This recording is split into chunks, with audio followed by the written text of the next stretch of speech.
மேஷ லக்னத்துல ஜனனிச்சிருக்கிறீங்க.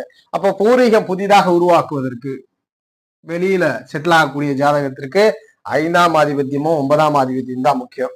இந்த 5ஆம் இடத்தோடு ராகு கேது தொடர்பு இருப்பது, 9ஆம் இடத்தோடு ராகு கேது தொடர்பு இருக்கு, எல்லாம் வெளிலதான் இருந்தாகணும்.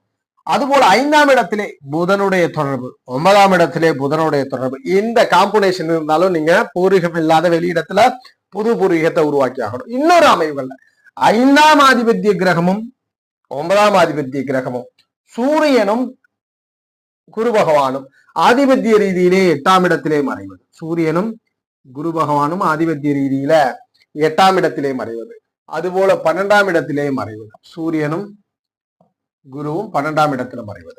ஆதிபத்திய ரீதியில சூரியன் குரு ஏதாவது ஒரு கிரகம் மறைஞ்சிருப்பதும் 12ஆம் இடத்துல மறைஞ்சிருப்பதும் வெளியூர் தூரதேசங்கள்ல தான் செட்டில் ஆகணுன்ற விதி.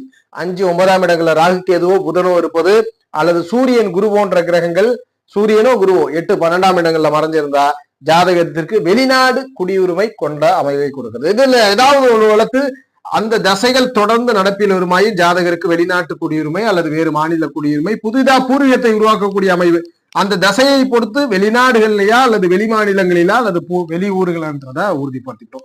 இந்த கிரகமைவு மேஷ லக்னத்துல பிறந்தவருக்கு ஒருத்தருக்கு இருக்குன்னா கண்டிப்பா அவர் புதுசாதான் பூர்வீகத்தை பண்ண போறார். அதனுடைய சரசிர உபய நிலையை பொறுத்து வெளியூரா தூரதேசமான்றது